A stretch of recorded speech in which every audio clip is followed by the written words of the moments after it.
क्या कहते हैं, जो लिविंग बीन होते हैं उसके कैरेक्टर्स के बारे में हम पढ़ रहे थे। एक तो ग्रोथ था, वो हमने कल पढ़ लिया था। फिर हमने रिप्रोडक्शन के बारे में पढ़ा था। जो रिप्रोडक्शन होता है एसेक्सुअल और सेक्सुअल रिप्रोडक्शन होता है। एसेक्सुअल रिप्रोडक्शन में सिंगल पेरेंट की जरूरत होती है और उसमें क्लोन आते हैं। क्लोन क्या होते हैं, जो बिल्कुल अपने पेरेंट की क्या होते हैं, 2 कॉपी होते हैं। इसके बाद सेक्सुअल रिप्रोडक्शन के बारे में पढ़ा था। जो सेक्सुअल रिप्रोडक्शन होता है उसके अंदर क्या होता है, बाई पेरेंटल होता है। उसमें क्या आती है, वेरिएशन आती है। जो वेरिएशन होती है वो क्या होती है, नेचर के लिए जरूरी होती है। एक्सेप्शन होती है, जो अर्थवॉर्म होता है वो यूनिपेरेंट होता है, फिर भी वो क्या करता है, सेक्सुअल रिप्रोडक्शन करता है। अब इसके बाद क्या होता है, हम इसमें आगे का पढ़ेंगे कि कुछ ऑर्गेनिज्म ऐसे होते हैं जो क्या करते हैं, रिप्रोड्यूस नहीं करते। इसी कारण से ये क्या है, एक्सेप्शन है लिविंग बीन की। क्यों हंस रही है, क्या मैं उसमें देख के पढ़ी ना, इसलिए ये एक्सेप्शन किसकी है, लिविंग बीन की एक्सेप्शन है। अब जिसके अंदर मतलब कि किनके अंदर रिप्रोडक्शन नहीं होता है, कौन कौन है जिनके अंदर रिप्रोडक्शन नहीं होता है,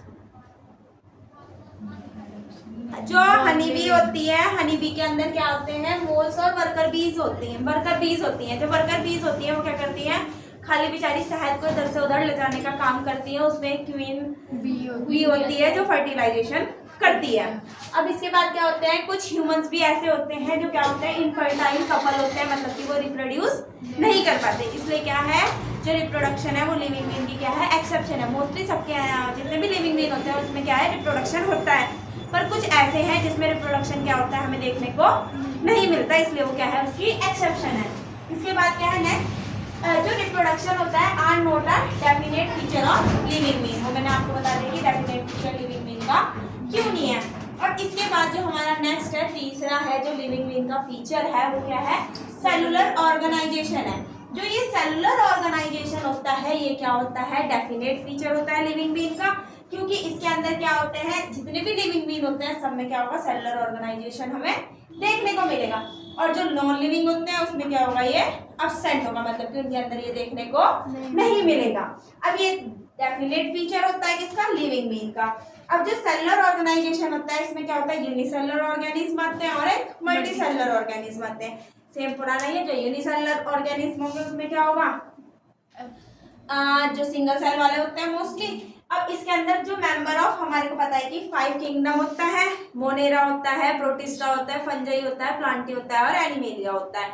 अब जो मोनेरा और प्रोटिस्टा के मेंबर होते हैं किंगडम के, वो सारे क्या होते हैं, यूनिसेलुलर ऑर्गेनिज्म होते हैं। और जो मल्टीसेलुलर ऑर्गेनिज्म होते हैं, जो फंजाई किंगडम होता है, प्लांटी और एनिमेलिया होता है, उसमें सारे मल्टीसेलुलर होते हैं, मतलब कि जिसमें बहुत सारी सेल पाई जाती है।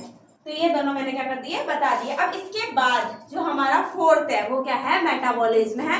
पहले ये, अब जो मेटाबॉलिज्म होता है इसका मतलब क्या होता है, हमारी बॉडी के अंदर क्या होती है, कुछ केमिकल रिएक्शन चल रही होती हैं जिसे हम मेटाबॉलिज्म बोलते हैं। अब उन केमिकल रिएक्शन में क्या होता है, कुछ एनाबॉलिक रिएक्शन होती है और एक कुछ क्या होती है, कैटाबॉलिक रिएक्शन होती है। एनाबॉलिक रिएक्शन का मतलब क्या होता है, किसी नई चीज का फॉर्मेशन होना, और कैटाबॉलिक रिएक्शन का मतलब क्या होता है, टूटना। अब जो मेटाबॉलिक रिएक्शन होती है ये क्या होती है, लिविंग ऑर्गेनिज्म में होती है। अलग अलग टाइप के जो केमिकल्स होते हैं वो उसमें पार्टिसिपेट करते हैं। अब जो केमिकल्स होते हैं ये छोटे भी हो सकते हैं, बड़े भी हो सकते हैं, बिलोंगा अलग अलग क्लास के भी हो सकते हैं, मतलब कि कुछ एसिड, कुछ बेस और कुछ कीटोन, वो सब अलग अलग तरीके के हो सकते हैं। बस वो क्या करेंगे, केमिकल रिएक्शन को करते हैं।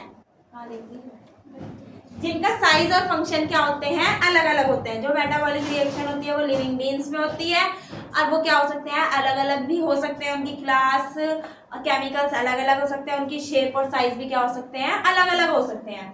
अब क्या होता है, ये इनसाइड इन बॉडी, बॉडी के इनसाइड में मतलब कि हमारी बॉडी के अंदर 1000 ऑफ केमिकल रिएक्शन होती है। इस समय भी हमारी बॉडी के अंदर हजारों केमिकल रिएक्शन चल रही होंगी।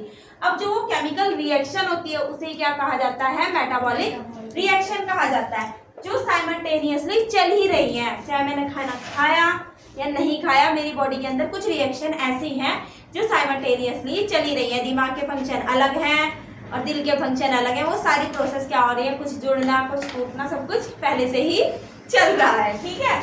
अब क्या है, मेटाबॉलिक रिएक्शन क्या होती है, अगर ओनली अ लिविंग ऑर्गेनिज्म। जो मेटाबॉलिक रिएक्शन होती है वो खाली लिविंग ऑर्गेनिज्म में देखने को मिलती है।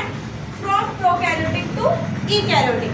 अब दो तरीके की सेल होती हैं, एक प्रोकैरियोटिक सेल होती है और एक ईकैरियोटिक सेल होती हैं। अब जो प्रोकैरियोटिक सेल होती हैं उसके अंदर क्या होता है, बताना जरा, प्रोकैरियोटिक और ईकैरियोटिक सेल क्या होती है? प्रोकैरियोटिक में वो सेल वॉल एब्सेंट होती है और प्रोकैरियोटिक में? ईकैरियोटिक में होती है। हाँ वही है ना, सही है ना। अब जो प्रोकैरियोटिक सेल होती हैं इसके अंदर क्या होता है, जो न्यूक्लियस होता है, न्यूक्लियस के ऊपर वाली जो लेयर होती है, एक न्यूक्लियस 2 लेयर वाला होता है। तो जो प्रोकैरियोटिक होता है उसमें न्यूक्लियस के ऊपर वाली लेयर नहीं होती, इसलिए उसे क्या बोलते हैं, न्यूक्लियोइड बोलते हैं, क्योंकि न्यूक्लियस के ऊपर लेयर नहीं होती। जो प्रोकैरियोटिक होता है उसमें न्यूक्लियस के ऊपर न्यूक्लियस की लेयर देखने को मिलती है, और इस सेल के अंदर बहुत सारे ऑर्गेनेलीज होते हैं जो ईकैरियोटिक में देखने को मिलता है, बट प्रोकैरियोटिक में देखने को नहीं मिलते। कब मिलते हैं? जो प्रोकैरियोटिक होता है इसमें जो राइबोसोम होता है उसकी वैल्यू क्या होती है, 70s होती है, और जो ईकैरियोटिक होता है इसमें राइबोसोम की वैल्यू कितनी होती है, 80s होती है। अब इसके बाद नेक्स्ट क्या होता है, जो ये मेटाबॉलिक रिएक्शन होती है इसमें क्या होता है, एनाबॉलिक और कैटाबॉलिक रिएक्शन होती है। एनाबॉलिक का मतलब क्या होता है, फॉर्मेशन होना, और कैटाबॉलिक का मतलब क्या होता है, ब्रेक डाउन होना। होता है एनाबॉलिक और कैटाबॉलिक रिएक्शन होती है। एनाबॉलिक में फॉर्मेशन होता है, कैटाबॉलिक में टूटना होता है, ब्रेक डाउन होता है। अब इसके बाद नेक्स्ट क्या होता है, जो नॉन लिविंग होते हैं उसके अंदर क्या होता है, मेटाबॉलिक रिएक्शन नहीं होती है, इसलिए जो हमारी मेटाबॉलिक रिएक्शन होती है वो क्या होती है, डेफिनेट प्रॉपर्टी होती है इसकी, लिविंग बीइंग की, मतलब डेफिनेट फीचर होता है। ये लिखा है, नो, जो नॉन लिविंग ऑब्जेक्ट होते हैं शो मेटाबॉलिक, वो मेटाबॉलिक रिएक्शन नहीं शो करते। सो मेटाबॉलिज्म इज क्या, डेफिनेट फीचर है किसका, लिविंग बीइंग का, विदाउट एनी एक्सेप्शन, कोई भी एक्सेप्शन नहीं है कि ये फीचर नहीं है, बल्कि साइंटिस्टों ने ढूंढने का चाहा पर मिल नहीं पाया। अब मेटाबॉलिक रिएक्शन क्या होती है, can be demonstrate outside the body of the cell. अब जो मेटाबॉलिक रिएक्शन होती है वो सेल फ्री सिस्टम में भी हमें देखने को मिलेगी। जब हम कोई भी रिएक्शन करते हैं, किसी चीज को तोड़ेंगे या ब्रेक डाउन करेंगे, तो सेल फ्री सिस्टम में वो हमें देखने को मिलती है।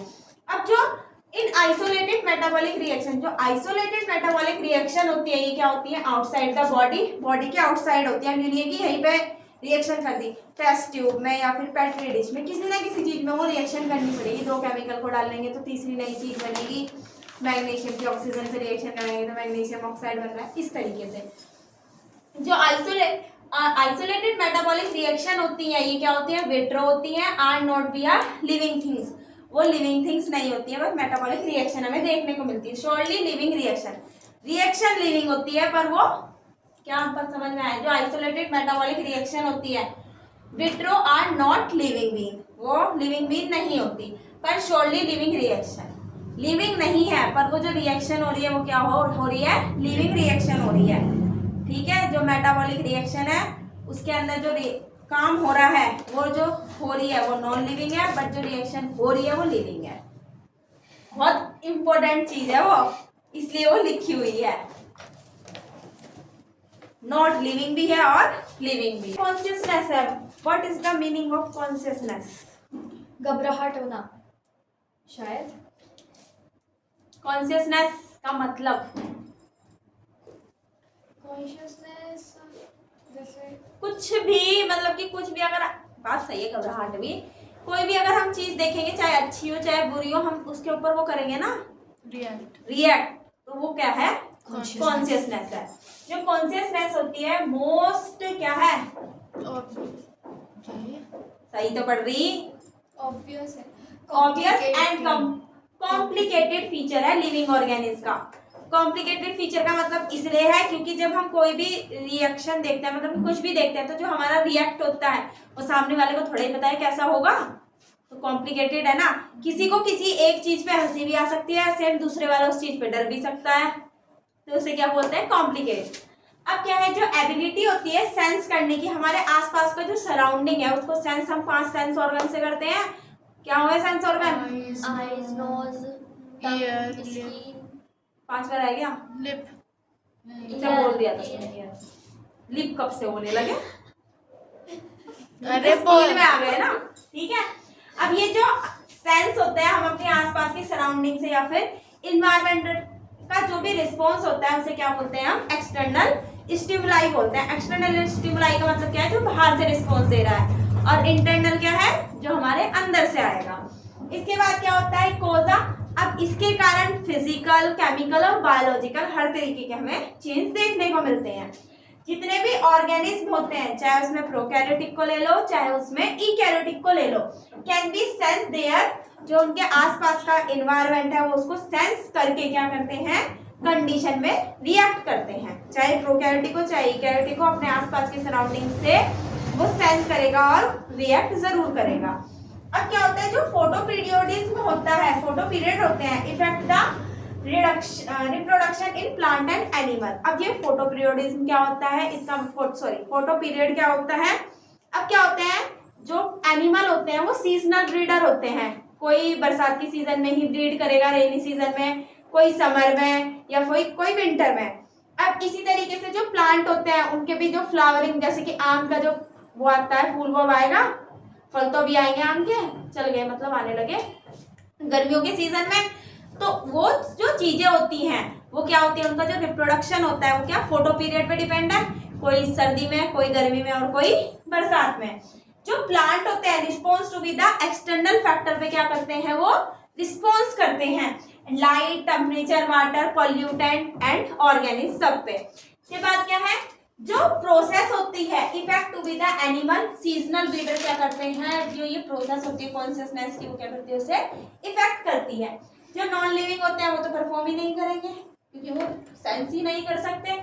Non living object perform sense so without exception, बिना किसी एक्सेप्शन के जो कॉन्शियसनेस है वो क्या है, डेफिनेट फीचर है किसका, लिविंग बीइंग का। अब क्या होता है, बट जो ह्यूमन सेल्फ कॉन्शियसनेस होता है ओनली, एक ह्यूमन ही ऐसा है जिसके अंदर सेल्फ कॉन्शियसनेस होता है, उसे पता है कि कौन सी चीज पे कैसे रिएक्ट करना है। अब डॉगी या फिर एनिमल, अदर एनिमल को देखेंगे तो उनका रिएक्शन हमें नहीं पता, लेकिन इंसान इकलौता ऐसा है जिसका रिएक्शन क्या करता है, मैटर करता है।